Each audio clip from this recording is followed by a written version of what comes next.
Iya, Bang Kinar, ini malam ini topik kita dayung terus sepedamu. Iya, kita mau cerita sepeda kita nih malam ini. Nah, cerita sepeda nih kita, Bang. Mungkin karena tren ya. Oh iya ya, mungkin karena tren gara-gara COVID semalam terus banyak yang naik sepeda gitu Banyak ya. naik sepeda. Jadi dayung terus sepedamu sampai Brastagi sana nggak? Dayung terus pokoknya. Tapi kan kayaknya bukan di dayung deh, Bang. Dayung kan sampan nggak sih? Iya, memang sih aku juga waktu mikirkannya sebenarnya bahasa Indonesia yang mana dan memang nggak mencari juga sih gitu. Goes Kayu ya, nggak sih, goes. kayu? Nggak, kalau bukannya yang kayu itu yang apa ya? Yang sampan. Di kayu kan sepeda nggak sih? Di dayung. Di Ya, dayung kan sampan. ya itulah. Tapi mudah-mudahan pendengar kita paham lah maksud itu ya. Iya, paham-paham kalian lah itu ya, gitu ya Paham kan. lah ya, walaupun beda mungkin bahasa kita. Iya, aman lah tuh ya. Aman lah itu. Oke lah, jadi maksud dari dayung terus sepedamu nih gimana, Bang? Atau ada mukodimah dulu nih? Ya, Mukadimah tuh Oke. ya kita mau cerita tentang kehidupan dari sisi naik sepeda sebenarnya gitu. Memang Jadi, betul-betul dari sepeda ya? dari sepeda nih. Jadi kita Oke. hari ini kita memang mau melihat dari sisi naik sepeda lah. Itulah goal kita nih, Kak. Gitu. Jadi kalau naik sepeda tuh memang pertama kita mau cerita dari ukuran sepeda gitu ya. Jadi ukurannya tuh beda-beda tuh gitu. Ada yang kesulitan naik sepeda kalau ukuran sepedanya jauh lebih besar daripada dirinya gitu kan. Oh iya, betul. Tapi Jatuh pula nanti. Tapi itu pun masih bisa kalau sepedanya dipegangin atau dia naik ke bangku baru dia naik ke gitu-gitulah. Nah, tetap ada caranya biar bisa. Tetap ada caranya biar bisa Iya. gitu kan. Oke. Tapi rawan jatuh, Bang, karena nggak nyampe. Betul. Nah, jadi memang caranya bagaimana gitu. Sesuaikan saja sepedamu dengan ukuran badanmu gitu kan. Biar kau nggak kesulitan. Nggak usah dipaksa gitu. Walaupun bisa ya. Walaupun bisa, tapi itu amat sangat riskan gitu loh. Apa kemungkinan jatuhnya tuh bisa 95% gitu. Dibandingkan ketika ukuran sepedamu itu sama dengan besar tubuhmu gitu. Memang yang pas gitu Memang ya? yang pas. Jadi kalaupun dia jatuh masih bisa ditahan kaki gitu lah kan. Tapi Iya. kalau sepedanya tuh kebesaran, ya mau ditahan pakai kaki yang mana gitu. Ya kita yang ketimpa sepedanya gitu. Nah itu yang menarik dari sepeda gitu. Terus ini kita mau menceritakan dulu di sesi awal nih hal-hal dari sepedanya. Baru nanti mungkin di sesi keduanya baru kita akan bahas apa maksud dari semua yang kita ceritakan di awal ini gitu ya. Oke. Jadi pertama itu soal ukuran sepeda. Bahkan cara menunggangi sepeda pun itu beda-beda rupanya gitu. Jadi kan karena rame orang naik sepeda gitu. Jadi ya seringlah melihat orang naik sepeda gitu. Sepedanya bahkan dengan tipe yang sama, merek yang sama gitu ya, bentuk semuanya jenisnya sama gitu. Itu bisa beda ternyata orang. Cara menggayung tadi tuh ya. Menggayung atau menggoes. Cara mengayuhnya ya, menggoet. Cara menggoesnya itu juga beda gitu. Ada yang dia tuh yang tempat duduknya tuh ditinggikan. Jadinya waktu dia gayung tuh memang lurus kakinya gitu kan. Iya. Ada juga yang enggak, tempat duduknya tuh ya pendek saja gitu. Jadinya sehingga kakinya pun bertekuk gitu ya. Kakinya bertekuk, tapi ya dia nyaman, dengan begitu Iya, dia nyaman benar-benar. gitu. Beda-beda lah. Jadi ternyata dari sisi menggoes pun orang-orang punya gayanya masing-masing gitu kan, kenyamanan maksudnya. Bisa dari tempat duduk yang ditinggikan, nanti ada tempat duduknya yang diganti gitu kan, atau apalah macam-macam lah itu. Bahkan dari sisi naik sepeda itu sendiri pun sebelum dia jalan, itu tiap orang beda-beda. Ada yang langsung didudukkan tuh, tempat duduknya langsung Iya, dinaikkan benar. kan. Ada dia yang gaya-gaya mau zaman dulu tuh Kak. Yang dia kaki kirinya dulu di pedal gitu kan. Benar. Baru didorong, udah agak jalan Baru sedikit baru naik. naik gitu kan. Iya, aduh kok kekeh ya, terbayang nih soalnya orangnya gitu naik juga. Ada yang model begitu. Jadi cara naik pun rupanya beda-beda. Jadi memang sepeda tuh keren lah. Itu dari sisi naik, dari sisi ukuran tadi gitu kan. Dari sisi cara menggoes juga beda-beda. Baru ada hal lain yang paling enak tuh dalam mungkin ini beda-beda, tapi kita umum lah. Paling enak naik sepeda tuh memang pas di turunan gitu kan. Jadi kita nggak perlu capek lagi gitu ya. Nggak perlu capek lagi kita Berarti mengganggu. apa itu momennya lah ya? Momen enaknya yang mana nih? Momen enak lah judulnya ya. Momen enak ya. Judul yang berikut ini soal momennya nih, soal momen enaknya naik sepeda gitu.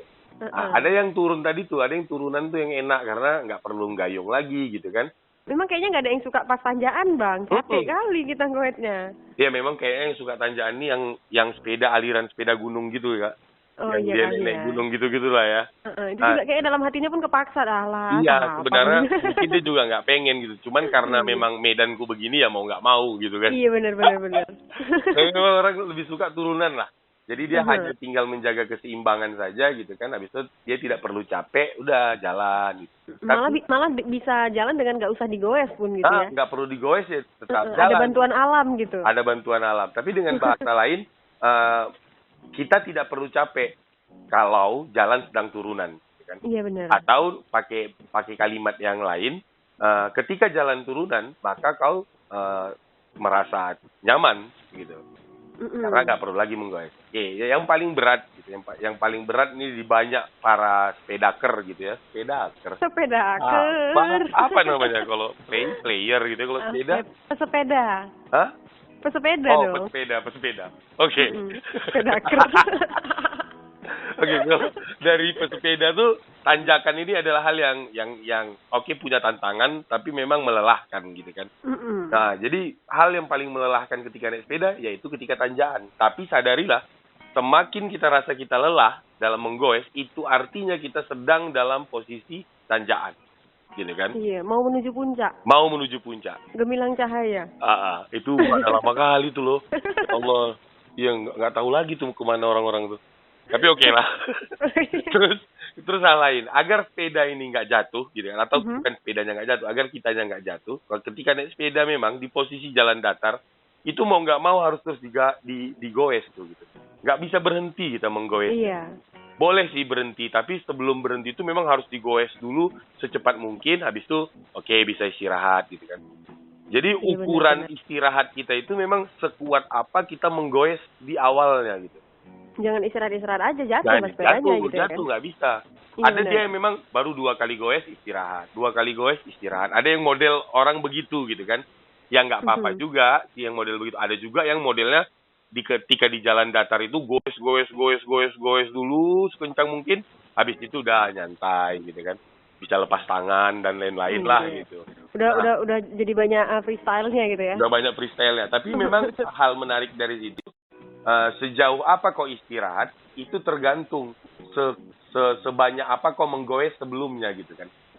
Kalau goesannya sedikit, istirahatnya ya sebentar gitu, nggak bisa lama. Jangan ngarep banyak. Jangan ngarep banyak kalau kau tidak berbuat banyak gitu ya kan. Gitu kan. Tapi kalau kau memang mau istirahat yang panjang dalam persepedaan gitu, maka goeslah secepat mungkin di awal. Goeslah secepat mungkin di awal, goeslah sebanyak mungkin di awal, maka istirahatmu akan panjang. Tapi ingat, akan tiba saatnya dia harus digoes lagi gitu. Jadi memang nggak bisa istirahat. Istirahat tuh nggak ada lah dalam jangka panjang dalam pengertian selamanya tuh nggak ada. Jadi ada. Kalau mau jatuh ada. Ya kalau mau jatuh atau sudah sampai di tujuan. Gitu kan? Iya. Kalau udah sampai di tujuan. Ini kayaknya aku udah ngeh aku nih kemana arahnya kalau ke kehidupan kita nih. Ya gitu-gitulah ya. Iya. Ya jadi ternyata menarik gitu. Nah hal lain ya sebelum kita lanjutkan tuh, ketika mengetahui tentang sepeda ini, mungkin nanti insya Allah di minggu-minggu berikutnya kita akan banyak mengkaitkan yang model begini tuh, akan banyak karena ternyata memang benar membaca alam tuh melihat kehidupan itu ya sebenarnya sudah tercermin di alam ini gitu. Ketika mampu melihat alam atau istilah lain membaca alam ini, maka sebenarnya kehidupan kita tuh ya balik tak balik lah. Gitu. Iya, bahkan sebenarnya bang kayak orang bilang ngaca gitu kan. Ngaca itu nggak selamanya kita harus ngaca pakai kaca, ngaca di diri sendiri, enggak. Di orang lain juga kita bisa ngaca sebenarnya. Iya, bahkan ketika kita cerita pesepeda ini bukan hanya ke orang lain gitu ya, ke benda-benda yang lain gitu. Ya memang begitu. Mungkin contoh yang paling sederhana itu kan yang selalu diangkat orang sebagai contoh ketika bercerita tentang proses bagaimana kupu-kupu dari ulat ke pompong baru jadi kupu-kupu gitu kan. Ya memang nggak bisa. Kalau ulat tuh tiba-tiba dia memaksakan dirinya ketika di kepompong terus dia ece-ece si ulat ini bisa ngomong gitu ya. Terus dipanggilnya orang gitu kan, tolonglah buka kepompong gini. Di belum hari hanya gitu kan. Maka dia tidak akan menjadi kupu-kupu yang indah. Iya benar. Jadi memang semuanya tuh punya masa kepompongnya masing-masing gitu. Iya. Jadi ya ini kalau cerita tentang proses judulnya gitu. Tapi kali ini kita tentang sepeda lah. Jadi kurang lebih yang mau kita bahas tadi tuh yang tadi mulai dari cara menggayungnya, ukuran sepeda, teknik menggayung, Terus soal suasana dalam menggayung tadi gitu. Nah, Momen enaknya. momen enak. Mm-mm. Kurang lebih itulah nanti yang mau kita bahas. Yang mau kita kaitkan dengan kehidupan kita sehari-hari Ya, gitu ya. ya. Oke. Jadi itulah mukadimahnya ya. Mukadimahnya itu. Tapi maksudku biar ini agak seru sedikit Kak, ini kita lakukan aja dulu ya. Biar Wah, nanti siap oke, lagu kalau kita. begitu. Baru agak panjang nanti siap lagunya gitu. Di request ya, kita lakukan aja lah dulu kalau gitu Kita ya. lagukan aja, Medan kali ya. Kita lagukan aja gitu, nggak ada kalimat yang lain. Ini kalau yang denger nih ada orang Bandung, orang Bali, apa lah orang Medan Iya, gitu tapi ya. geli orang tuh kurasa memang Kak. Iya. Lucu ya, segitu-gitu nanti. Oke lah kalau gitu sahabat kreatif, kami akan kembali lagi ya. Kita akan melagukan dulu nih di 92,4 dan kamu pastikan masih tetap di sini. Pantengin kita terus sampai dengan jam 9. Nanti kalau ada pertanyaan boleh di WhatsApp dan SMS di 0811924. 92,4 Pro 2 FM dan suara kreativitas kami balik lagi ya. Tarisa dan Bang Kinar balik lagi di ruang kreativitas motivasi malam ini. Halo Bang. Halo Kak. Halo, yuk balik lagi kita. Oke. Sudah dilagukan tadi. Iya. Oke, lanjut Bang. Ya, jadi itu perumpamaan terkait dengan sepeda gitu kan. Jadi maksudnya bebas sih kita mau mengartikannya tadi itu dengan apa gitu. Bisa apa saja sebenarnya, bisa apa saja. Tidak harus seperti yang mau kita ceritakan ini gitu. Kalau kawan-kawan pendengar ini mau mengartikan misalnya yang kayak ukuran sepeda tadi itu dengan sesuatu hal yang lain, dengan pendapatan, nah itu pun bebas saja gitu kan. Jadi kalau kita malam hari ini yang mau kita sampaikan memang ya terkait dengan gaya hidup sebenarnya gitu. Jadi sulit memang kalau gaya hidup itu tidak seimbang gitu dengan kita sebagai si penunggangnya gitu. Itu berkemungkinan bisa saja gaya-gayaan pendapatan cuma 2,5 juta gitu kan, tapi dipaksa untuk beli tas dengan merek-merek yang puluhan jutaan itu gitu. Bisa utang dan segala macam lah. Keliling pinggang nanti jadinya. Tapi memang berkemungkinan jatuh tuh berat gitu, sangat mungkin gitu. Tahu sebagai pengusaha gitu, di awal-awal tuh bisa saja memang mau langsung main besar misalnya, atau gaya hidupnya terus dibesarkan karena dia punya investor gitu kan. Bisa saja gitu. Tapi nanti tuh berkemungkinan usahamu nggak berkembang, payah berkembang tuh juga iya gitu, sangat. Jadi bagi pengusaha awal mungkin ya tetap kencangkan ikat pinggang gitu kan. Walaupun kita saat ini megang uang banyak gitu. Karena ini pengalaman aja, kawan saya itu pernah buka usaha, dia dititipin modal lah yang nggak besar, cuman sekitar 200 kalau nggak salah tuh 200 juta gitu kan. Dia bikin ada satu namanya Toserba sama laundryan gitu. Tapi ya saya nggak tahu sih kisah aslinya. Yang saya dengar tuh untuk menjadikan satu ruko Toserba dengan satu ruko laundry itu 200 juta tuh masih nggak habis gitu kan. Jadi dia masih megang uang banyak dan itu dirasanya kayak uangnya saja gitu. Dan bisnisnya juga udah berjalan, tapi ya masih berjalan awal-awal bisnis lah gitu kan. Nah, uangnya dipakainya untuk jalan kemana gitu. Nah, terakhir yang namanya bisnis kan nggak selalu juga lancar-lancar saja, akan ada fase di mana dia akan stagnan atau ke bawah gitu kan. Nah, di sesi itu ternyata jadinya uang stok dia untuk nutupin itu jadi nggak ada karena sudah terpakai untuk gaya hidupnya gitu. Ya habis gitu. Nah, terakhir kan jadi masalah dengan investor dan seterusnya gitu. Nah, yang mau kita sampaikan, kita sesuaikan saja lah dengan bobot yang kita punya gitu. Jangan juga badan kita besar, cari sepeda yang ukurannya juga kecil gitu kan. Ya itu juga mudah patah nantinya gitu. Jadi memang keseimbangan harus sesuai kitanya aja gitu. Sesuai. Umur 5 tahun, 6 tahun beli yang sepeda yang kecil gitu kan. Kalau kita yang udah besar kayak gini ya sesuaikan sajalah, walaupun kita besar gini umurnya sudah tua gitu ya. Sudah enggak berumur, tapi kan tentu ukuran badan beda-beda gitu. Nah, ini juga menarik bahwa tidak tergantung gitu kekayaan lah, kita pakai istilah kekayaan. Itu berbanding lurus dengan umurmu tuh nggak ada. Jadi umur bisa tua, bisa jadi kekayaannya juga bisa banyak, bisa jadi tidak.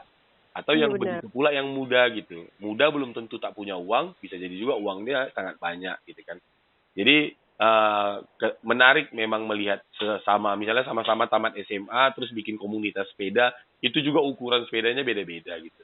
Tergantung daripada besar badannya masing-masing. Nah, kurasa dari kejadian itu ya mari kita sesuaikan aja dengan kondisi kita saat ini kayak mana gitu, nggak usah dipaksa. Karena kalau Iya. dipaksa yang tadi itu 95% kemungkinannya akan jatuh gitu.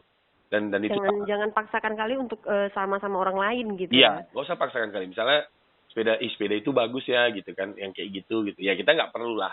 Kita cari yang nyamannya kita saja gitu. Iya, karena Jangan, kan misalnya kita tuh tergiur dengan ngelihat orang lain gitu. Oh, hmm, yang ini bagus ya, gitu kayak gitu kok enak ya gitu. Jadi kayak nggak usah kau paksakan kali lah nggak gitu usah. deh. Kau pakai gaya kau aja lah. Gitu. Heeh. Kayaknya kawan tuh pakai sepeda itu kencang gitu. Ya kalau kau belum tentu gitu. Mm-mm. Kau pakailah. Aku jadi teringat ini meme-meme yang sering tersebar di sosial media, Bang. Ah. Sok-sok staycation pulang, rumah kita mau roboh, Nak. Jadi kan kayak memaksakan kondisi gitu dianya gitu. Tapi ini ya cuman sekedar gitulah ya, siapa yang merasa aja. Jadi kayak Iya, ini biar kita bisa refleksi diri lagi gitu ya kan. iya, maksudnya tujuannya juga untuk itu. Jadi bukan mau menyindir atau menyinggung, nggak ada lah niatan Biar gitu. kita sadar aja udah. Kalau memang Nggak ada kita, gunanya juga soalnya kita ngikutin hal-hal yang seperti itu, toh nanti jadinya rugi diri kita sendiri iya, ke gitu. depannya. Maksudnya gitu, capek kau nanti, kurang lebih gitu kan. Iya. Jadi, udahlah dek, gitu kan gitu itu mau bilang. Sesuaikan aja, Udah. sesuaikan aja, sesuaikan aja. Iya betul betul. Kalau memang apa ya, misalnya orang lagi sur dengan keluaran handphone yang baru gitu. Kalau handphoneku Mhm. masih bagus, masih bisa dipakai, ya udahlah, itu aja nggak apa-apa. Kalau perkara retak sedikit kan, yang penting fungsinya. Jadi yang mau kita sampaikan terkait dengan keseimbangan gaya ini, mari dalam melakukan sesuatu atau bukan dalam membeli sesuatu ya, menggunakan sesuatu, memanfaatkan sesuatu, lihat dari fungsinya, bukan dari mereknya, bukan dari gaya-gayaannya gitu. Kayak TV Iya. gitu, kemampuan uangnya berapa juta, ya sesuaikanlah yang berapa juta ini dapat TV-nya berapa inci, ya nggak usah juga harus yang besar-besar gitu. Karena goal kita lagi-lagi kita mau hidup nih yang nyaman, yang bahagia, yang enjoy gitu kan. Jadi itu Bener. dan itu beda-beda ya, keenjoyan tiap orang tuh beda-beda, betul-betul tak bisa kita paksakan gitu. Iya bener. Saya Dan ada satu cerita, lagi Bang, ya ya. kayaknya memang kita juga harus lebih apa ya, tahan kuping gitu. Oh, Karena kadang desas-desus tetangga ini yang tetangga-tetangga macam-macam ya kan nah bentuknya. ini sebenarnya dalam judul yang lain gitu. Oke. Yang judulnya itu dikte gitu ya. Ya jangan mau didikte. Itu kalau kita di sekolah tuh kan saat guru mendiktekan tuh catat kata dia gitu kan, kita catat gitu kan. Jadi Ya, apa yang dia bilang mm-mm. ketika jadi dikte itu kan apa yang dia bilang kita lakukan itu namanya kita didikte gitu. Nah, kalau kita masih mau didikte sama omongan orang kayaknya ya nggak enak gitu. Jangan mau lah. Tapi oke lah ya. Iya, Memang ternyata jadi kayaknya untuk menyeimbangkan lifestyle kita tuh kayak susah gitu. Karena keikut-ikut sama apa kata orang lain. Susah dia betul, untuk mendengarkan dirinya sendiri gitu. betul. Apa sih yang dibutuhin gitu. Ini perlu nggak sih gitu. Dan kabar baiknya memang keputusan Mhm. itu atau apa namanya kita kalau katanya Nelson Mandela gitu ya, kita adalah kapten bagi diri kita gitu. Jadi Harusnya. bukan harusnya, memang begitu. Cuman kita mau melakukannya atau tidak itu lain bab ya. Nah, itu Oke. lain bab. Tapi memang kita adalah kapten bagi diri kita. Cuman banyak orang yang lebih mau menjadi awak gitu. Awak kapal daripada kaptennya Mhm. gitu kan. Ya itu Mhm. pilihan. Nggak ada masalah juga. Tapi ketika kau nyaman dengan begitu, ya just do it. Tapi yang kupahami tidak ada orang yang nyaman dengan gaya begitu gitu. Mhm. Tapi kalau ada yang pendengar ini merasa enggak, aku nyaman-nyaman aja, oke, nggak ada masalah tuh, fine-fine aja gitu. Tapi yang aku Oke. pahami sih tidak ada orang yang bahagia dengan gaya begitu gitu. Nah, itu soal apa namanya? Soal Mungkin kadang dia, ya aku nyaman-nyaman aja kok, casingmu aja nyaman gitu ya. ya, Gak tahu juga kita apa yang dirasakannya sebenarnya di dalam gitu kan. ya tapi memang ya itu payah ya untuk mengakui itu. Iya, Tapi oke lumayan lah. memang. Kalaupun memang dia mengakuinya dia nyaman-nyaman saja, ya alhamdulillah bagus. Lakukan terus gitu, hajar. Tapi kalau memang kau rasa kau enggak apa namanya nggak bahagia, ada kau rasa yang nggak enak yang kayak gini gitu, maka merdekakanlah dirimu, jadilah kapten untuk dirimu sendiri dengan artian gak usah ikuti dikte-dikte orang gitu. Bahwa ini kalau mau dilebarkan lagi soal dikte itu yang soal pernikahan harus punya uang hantaran dan seterusnya gitu. Uang antarannya kok Terlalu kecil banyak kali lah gitu. kalau dikte nih bang. Jadi itu nggak perlu lah. Sesuaikan Nggak perlu saja memang. sama kemampuanmu gitu. Jadi kalau mau kita bahas dari sisi pernikahan tadi, kalau ada nih para pendengar yang mau nikah gitu kan, nggak apa namanya. Kalau ini pertama aku mau nyampaikan yang ekstrimnya dulu ya, nanti baru kita masuk ke yang softnya itu. Ekstrimnya misalnya ini laki-laki, terus ceweknya minta mahar yang besar gitu, dan kau tahu kau nggak mampu gitu. Tapi kau bisa memenuhinya, itu ya. Dia tak mampu, tapi kalau mau memenuhi itu bisa saja. Gitu. Caranya ya utang, minjam dan lain-lain gitu kan. Nah, kalau apa namanya? Ketika kau nggak mampu melakukannya itu, ya udahlah nggak usah gitu loh gitu. Ya bilang sampaikan saja kepada calon mertuamu atau calon pasanganmu bahwa aku nggak mampu begitu. Kalau kata dia nggak bisa dan segala macam ya sudahlah berarti tidak jodoh gitu kan. Itu ekstrimnya gitu. Ya tapi kalau mau softnya ya lakukanlah pendekatan ngobrol, diskusi. Jadi pacaran tuh bukan yang sekedar makan bakso sama, nggak gitu. Tapi tukaran konsep pernikahan gitu kan, tukaran konsep ini loh konsepku dalam menjalin pernikahan tuh begini, kau bagaimana? Jadi ada dialog begitu, menyamakan pemikiran istilahnya gitu Iya, kan. karena kita nyari teman hidup bukan teman makan bakso, iya kan? Iya gitu, kita ya, betul, kita bukan mau nyari teman makan bakso, kita bukan mau nyari supir apa namanya ojek online gitu, enggak. Kita mau nyari teman hidup nih, Kita mau nyari apapun teman dalam hidup ini bakal sama dia nanti. Nah, oleh sebab itu, ya sampaikan saja dialog lah, berdiskusi lah, ngobrol lah tentang konsep-konsep rumah tangga yang dipahami. Nah, dan terkait sama itu masih dalam konteks yang menyesuaikan besar badan dengan ukuran sepeda gitu ya. Nah, terus memang dalam hal yang lain dari cara gayungnya juga beda-beda. Cara naik sepeda tuh orang beda-beda. Ada yang langsung naik, ada yang dia memapah-mapah dulu gitu. Dan ini sangat mengajarkan kita tentang apa kebinekaan Indonesia ini, bayanganku gitu. Jadi memang nggak bisa disamakan gitu. Kayak kita lucu kali ya mama-mama itu pakainya begitu gitu kan. Ya oke, sama kita lucu nggak apa-apa, kita geli nggak apa-apa, tapi kita tak boleh menghinanya, kita tak boleh ngejudge-nya gitu loh. Karena ya berbeda gitu. Bisa jadi juga mama-mama itu nengok kita yang gitu, ih lawak kali lah anak ini. Juga gitu kan. Lucu-lucu anak ini sekeluarga kata gitu. Lucu. Sepeda kok nggak digayung, kok nggak didorong dulu katanya gitu kan. Iya. Jadinya langsung naik katanya. itu kayak apa tuh kayak cerita yang banyak tersebar di dunia media sosial tentang yang naik kuda pasang suami istri ya pertama kali kudanya itu dituntun gitu kan. Jadi suami istrinya jalan, kudanya dituntun lewat orang gitu. Apalah nih, udah banyak ya orang-orang yang kurang waras, ada kuda kok nggak dinaikin, gitu kan. Ya udahlah kalau gitu dinaikin berdua gitu. Pas udah dinaikin berdua, suami istrinya di atas, jumpa lagi orang jahat, nggak punya peri kebinatangan gitu kan. Nggak kasihan sama binatangnya gitu Kasihan kan. gitu. Ya udahlah deh, kalau gitu kaulah deh yang suaminya lah, ya udahlah deh, kalau gitu kau di atas, aku di bawah. Terus jumpa lagi, memang nggak ada kasih sayangnya, nggak ada kepatuhannya, masa sih suaminya gitu kan. Ya udahlah deh, kau di bawah. Aku ingat. Kau di bawah, biar aku di atas, sama juga. Suami kurang ajar, nggak ada. Iya, bener. Terakhir kan emosi orang ini digotongnya aja kuda itu kan. Oke, jadi maksudnya cara naik kuda tuh beda-beda. Maksudnya semua orang punya gayanya, punya keenaannya masing-masing gitu. Yang paling penting jangan sampai sepeda itu yang kita gotong, itu baru lucu gitu.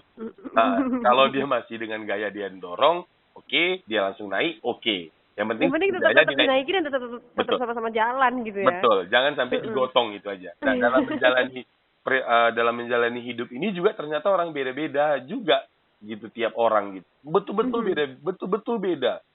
Bukan hanya satu keluarga dengan keluarga yang lain gitu. Satu daerah dengan daerah yang lain, satu bangsa dengan bangsa yang lain. Bahkan diri kita sendiri pun dengan orang lain pun juga beda. Mungkin cara makan, ada yang hobinya pakai sumpit, pakai sendok, ada yang pakai tangan gitu kan. Dan itu beda-beda gitu. Ada yang kalau makannya berkuah harus pakai mangkok, ada yang enggak pakai piring aja gitu, nggak ada masalah gitu. Ada yang makan mie pakai tangan, ada yang harus pakai garpu. Gitu. Dan itu semua sah-sah saja, tidak perlu kita persoalkan itu gitu. Bahwa perbedaan itu adalah hal yang nyata, yang cara membalutnya dengan toleransi, kerendahan hati, menghargai dan lain-lain gitu. Itu soal cara naik sepeda. Cara naiknya. Jadi kalau kita berbeda mungkin dengan kawan kita, dia ini kok nggak sholat gitu misalnya gitu ya. Nah, yang penting jangan sampai membenci gitu. Kalau udah membenci nih itu sama artinya kayak sepedanya yang kita gotong, sepedanya yang kita kayu gitu ya. Kapan sepedanya yang kita naikkan ke punggung ya. ke pundak kita artinya gitu. Nah, kalau sudah masuk ke ranah membenci, biarkan saja ada yang model begitu. Yang penting kita sampaikan saja gitu bahwa ya menurutku sih yang benar tuh begini gitu-gitu gitu. Jadi tadi sore juga aku ada dialog sama kawanku gitu kan. Dia cerita tentang kesalahpahaman juga gitu, tentang ujung-ujungnya tentang kesalahpahaman karena sama-sama melihat dirinya masing-masing gitu. Kan biasanya sering sih yang kita tuh kan gini, kalau bahasa guruku tuh yang you see the world as you are. Kau melihat dunia itu sebenarnya bagaimana kau melihat dirimu. Yang aku kayaknya bilang gini sama kakak, alah kakak nanti kalau putus sama cowoknya pasti nangis nih gitu kan. Itu kan kalimat yang seperti itu tuh sebenarnya itu adalah aku gitu. Aku gitu ya. Kalau aku yang putus, sebenarnya aku yang pasti nangis gitu kan. Iya, sih. Tapi aku meyakini dan memaksakan bahwa kakak pun begitu gitu. Iya benar. Atau kakak harus begitu gitu lah gitu kan. Padahal sebenarnya enggak, belum tentu kakak begitu. Atau mungkin pembicaraan itu memastiin ini sebenarnya orang-orang sama nggak sih sama aku gitu. Ketika putus nangis gitu. Iya nggak? Kalau itu lain lagi, tapi mayoritas orang niatnya nggak gitu Kak. Niatnya memang kau harus sama aku gitu. Iya, niatnya lebih yang kayak ngejat langsung, dan kalimat-kalimat jat yang model begitu itu sebenarnya adalah mencerminkan bagaimana dirinya. Jadi ada orang nanya, kok bisa nengok orang itu sifatnya begini ya? Kok bisa ngelihat orang itu sifatnya? Sebenarnya melihat orang tuh ya jadi mudah ketika memang mendengarkan saja kalimat-kalimat yang dia lontarkan tuh kayak mana gitu. Ya bisa lah itu, walaupun nggak 100% tapi mirip-mirip lah, nih orangnya ini tipikal ini kayak gini nih gitu. Itu bisa kita lihat dari apa yang dia sampaikan. Tapi balik ke bahasan kita soal sepeda, bahwa cara naiknya tadi tuh ya ini beda-beda lah. Nggak bisa kita samakan. Memaksakan kebaikan, kalau istilah guru tuh menyampaikan kebaikan itu adalah kebenaran gitu ya, itu memang harus kita lakukan. Tapi memaksakan kebaikan kita kepada orang lain itu jangan-jangan sebuah kesombongan. Jadi bahwa cara mendidik anak harus A gitu. Nggak bisa kalau nggak A, nggak bisa gitu. Ya kita ya sebatas sharing lah, tukar pikiran saja gitu kan. Nggak bisa kita paksa, itu soal cara naik sepeda yang berbeda-beda tadi gitu, Pak. Ini mau kita lanjutkan langsung. Lanjut aja dulu kayaknya. Apa lagi tadi itu ya? Soal naik sepedanya, terus soal tadi cara naik udah ya. Cara ngayuh. Momen enak, Bang. Momen enak. Goal kita tuh sebenarnya di sini nih. Ini yang mau kita sampaikan. Banyak nih orang di sesi sekarang ini yang kadang kesulitan gitu kan. Nggak ada kerjaan, penghasilan nggak ada, menurun dan seterusnya gitu. Nggak apa-apa. Yang penting tetap gayung, tetap goes sepedamu, itu maksudnya. Kok kita yang sedang ngobrol ini, atau siapapun kawan-kawan pendengar yang sedang mendengar kita ini, aku meyakini punya persoalan masing-masing gitu kan. Apapun persoalanmu, tetap goes sepedamu gitu. Karena kalau kau berhenti, maka kau akan jatuh. Udah, jalan aja terus gitu loh. Kita sekarang ini mungkin ada yang kena pecat, bilanglah begitu. Ada yang dikurangkan uangnya mungkin dari salary di kantornya jadi kena potong separuh mungkin, atau apapun itulah. Nggak ada masalah, yang penting kau tetap goes sepedamu. Nah pertanyaannya, goes sepeda ini yang dimaksud kayak mana gitu. Tetap berbuat saja. Tetap buat saja, buat nih apa yang mau kita buat, apa yang mau kita lakukan gitu. Ya, kalau dalam pembahasan kita yang lalu tuh, jalankan saja tupoksimu sebagai manusia gitu. Tupoksimu sebagai manusia apa sih? Sebenarnya Tuhan nyuruhmu apa sih gitu. Kayak Tuhan nyuruh kita kan, ya buat baik gitu ya, buat baik, mudahkan urusan orang lain gitu. Kalau istilah-istilah guruku yang pernah aku dengar tuh, ya jadi solusi untuk orang lain gitu kan. Di mana kita ada, akan muncul kebaikan-kebaikan, ya lakukanlah itu gitu. Tetap saja berbuat gitu, nggak usah diratapi-ratapi kali gitu. Nah, buat baiknya ini nggak usah juga yang besar. Kadang kan mau berbuat tuh harus yang besar gitu kan, karena kebiasaan megang uang besar, jadi kepengen juga mau ngelakukan langsung yang besar. Kadang-kadang nggak gitu. Iya benar. Mulailah dari yang kecil-kecil yang pasti dia bernilai kebaikan. Gitu. Ya balik lagi ke bahasan kita yang lalu, itu tentang ya sapu rumahmu gitu kan. Pel rumahmu. Ya pokoknya tetap aja jalani kehidupan gitu, jangan yang terus murung dan tidak ngapa-ngapain terus nanti toh jadinya korslet pula ya kan. Jadi kalau kita murung itu artinya kau berhenti dalam menggoes tadi gitu.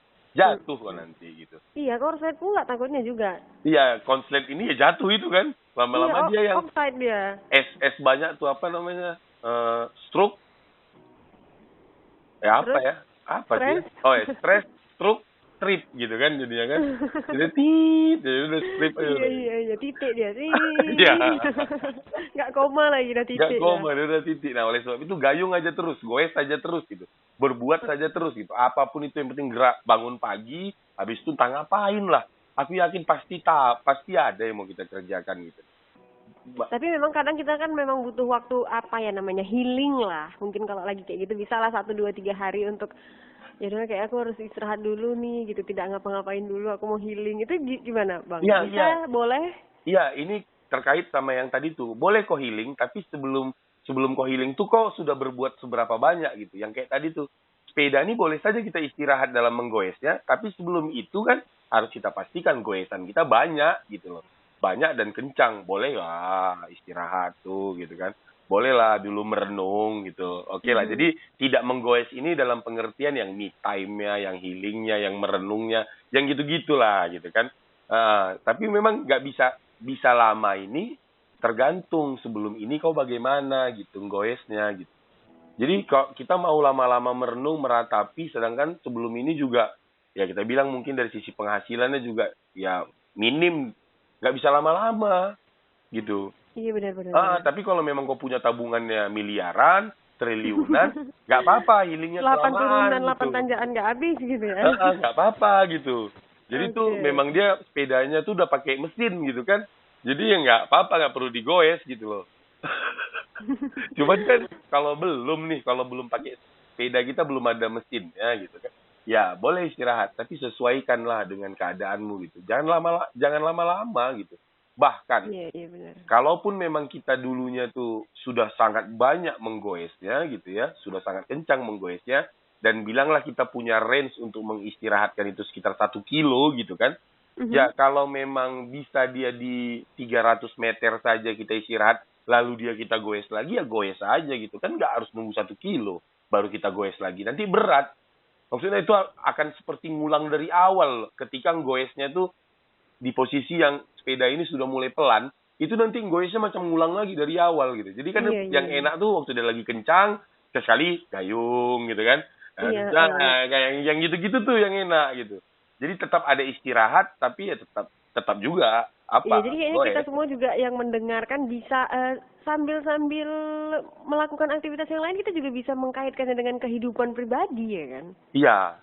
Ini begini gitu. Begini gitu. Harusnya bisa sampai situ. Ya nggak apa, ya harusnya sih gitu. Tapi kalaupun belum, nggak apa-apa. Ya kalau belum makanya setiap malam Sabtu harus dengerin Pro 2 gitu Bang. Betul kali.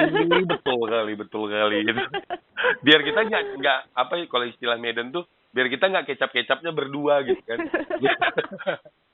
Biar rame juga gitu loh yang ikut dalam obrolan ini gitu. Bang, kalau gitu kita break dulu ya. Nanti kembali lagi untuk bacain pertanyaan-pertanyaan dari sahabat kreatif yang sudah masuk. Kalau gitu kita lagukan sekali lagi ya.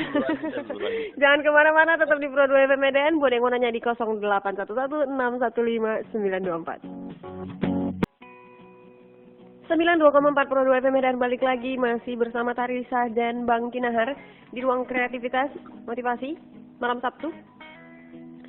Halo Bang Kinahar. Halo. Masih tersambung? Halo, masih tersambung ya? Ya, alhamdulillah. Ada yang menanya nih Bang. Iya, ada juga yang mau nanya ya. Mau tanya sama Uncle Oni katanya. Ih, manis sekali panggilan gue itu. Kinahar Antoni rupanya nama Bang ya. Ini yang manggil Oni ini siapa ya? Lupa. Siapa ya, coba tebak ayo. Gak banyak sih memang yang manggil aku Oni tuh. Tapi ya oke lah, perempuan sih biasanya kayak. Saya tengok dulu fotonya. Fotonya laki-laki Bang. Aduh, kecewa kita. Fotonya laki-laki pula, anak kecil pula lagi, apa anaknya ya? Anaknya mungkin. Oh iya, anaknya tuh yang punya mamanya berarti dulu. Kok mama? Ya oke lah. Izin mau nanya nih, katanya iya, oke diizinkan. Ya, diizinkan.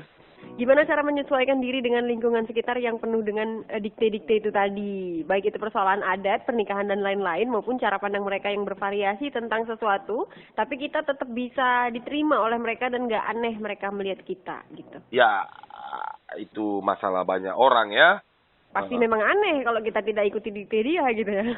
Betul, aneh gitu. Yang makin keras, maksudnya makin sangat terlihat aneh apabila dalam menyampaikan perbedaan pemahaman tadi dengan kekerasan gitu. Itu semakin aneh gitu. Sekarang kan kayak apa ya, kayak mana aja. Gini, menceritakan kebebasan berpakaian anak kuliah kepada anak SD itu kan nggak bisa yang modelnya nggak keren kalian, masa kalian pakai seragam, tengok kami nih, kami bebas nih, gitu kan. Nah kalau gayanya gitu tuh yang ada yang ditangkap oleh orang gitu ya, ini kayak ngajak berantem abang ini, Iya, gitu betul, kan. betul. Apalagi iya, betul. Jadi kalau model penyampaiannya yang tadi itu, yang tadi kita istilahkan kekerasan tanda petik gitu, memang dia tidak, atau bukan soal nada ini gitu, tapi memang pemilihan kata mungkin gitu kan, pemilihan kata dan cara penyampaian gitu. Salah dalam cara penyampaian itu juga hasilnya tidak baik. Jadi niat baik ditambah cara yang baik, maka akan hasil yang baik. Anggaplah memang bahwa sebenarnya paham kita itu yang benar, anggaplah begitu gitu ya. Tapi paham keluarga besar kita ini yang salah. Kita bilanglah begitu gitu. Ini kan kita ini aneh sendiri. Kalau istilah lain itu kayak melawan arus gitu kan. Mau melawan yang kebiasaan gitu. Nah, ini nggak bisa dalam waktu singkat gitu. Banyak kawan-kawanku yang belum berhasil dalam soal pernikahan tadi tuh, kan rata-rata memang karena masih muda gitu ya juga belum punya banyak penghasilan dan tabungan lah rata-rata gitu kawan-kawanku ini gitu kan. Tapi di satu sisi mereka dituntut atau diminta oleh calon mertuanya tuh yang harus ada uang hangus, terus ada uang pesta lagi gitu kan. Ya kita katakan uang hangus. Iya, ada istilahnya gitu ya, ada uang hangus, nanti ada untuk pesta lagi gitu. Atau uang hangus ini untuk pesta gitu-gitulah. Yang jelas totalnya tuh puluhan juta yang mana anak umuran kawan-kawanku ini 20-an itu ya belum punya tabungan sampai di situ gitu. Makanya mereka belum mampu untuk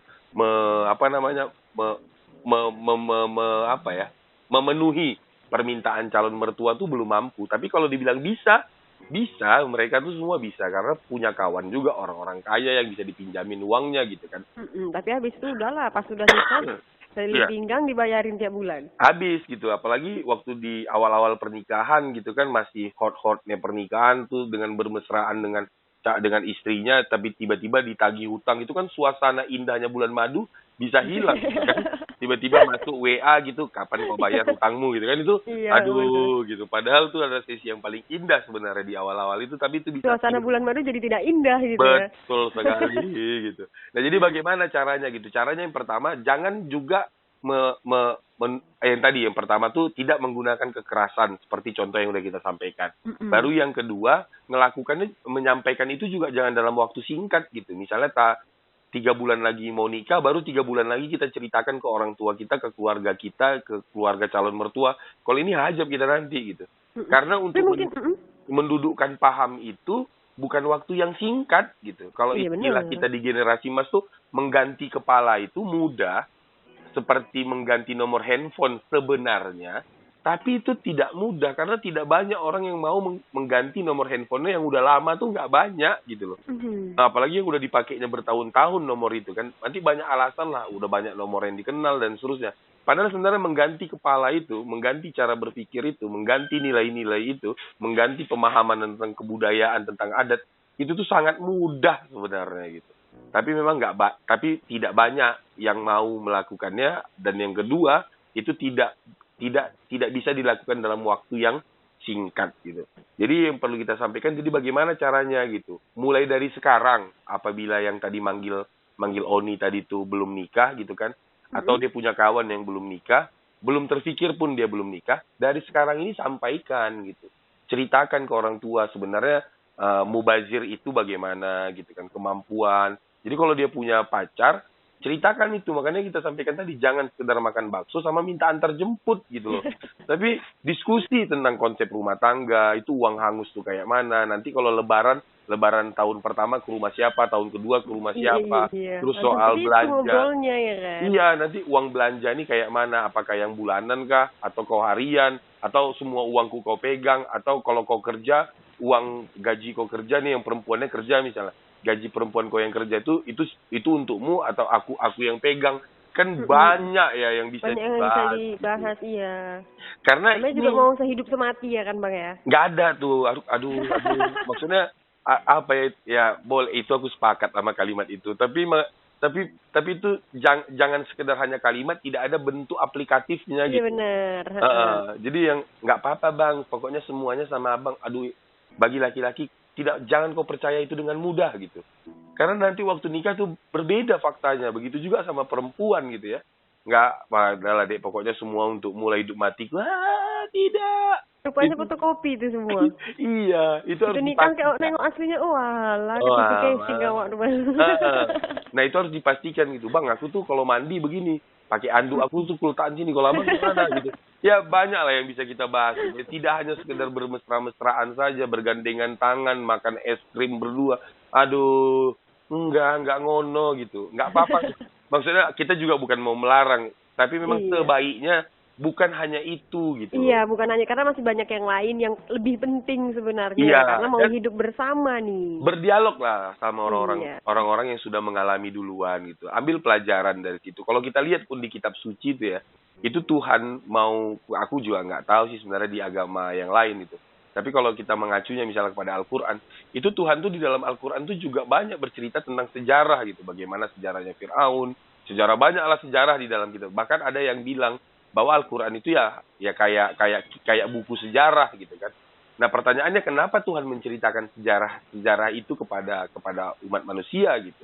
Ya mungkin ada pesan ya, mungkin banyak alasan gitu ya. Tapi salah satu yang terkait dengan bahasan kita ini, ya mari kita berdialog, mari kita belajar kepada orang-orang yang sudah duluan melakukan gitu.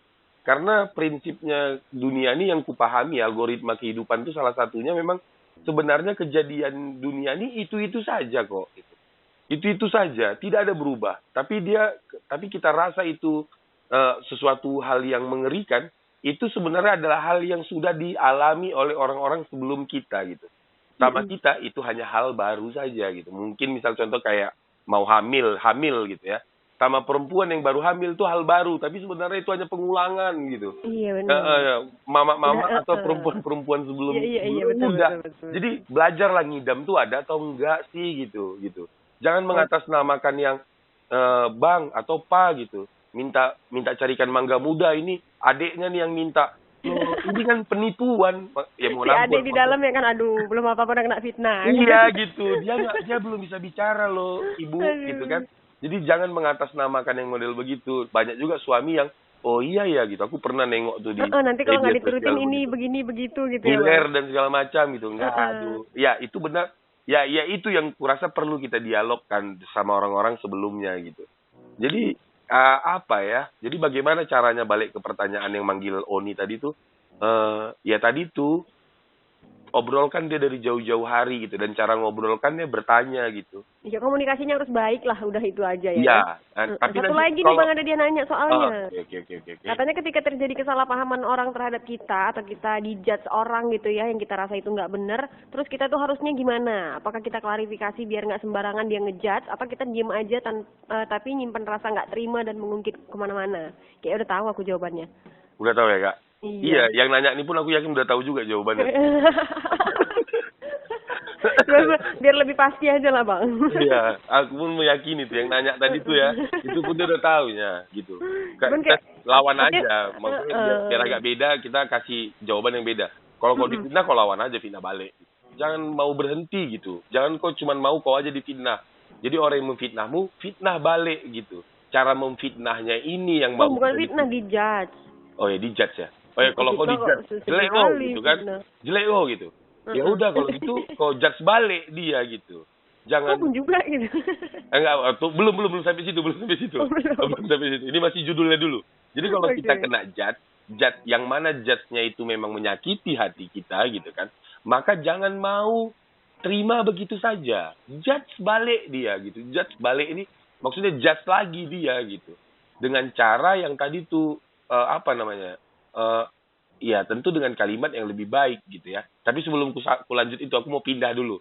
Ini sebenarnya mohon ampun nih. Maksudnya kalau seandainya ada salah, ini hanya untuk perumpamaan saja.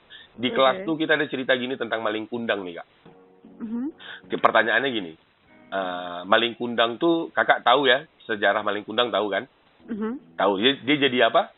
Jadi batu. Kenapa dia jadi batu? Eh, Durhaka kan dia sama orang tuanya. Kira-kira di Tidak zaman mengakui mamanya. Oke lah, durhaka gitu ya. Malu Kira-kira lah dia. di zamannya si maling kundang tuh ada berapa anak muda kayak maling kundang?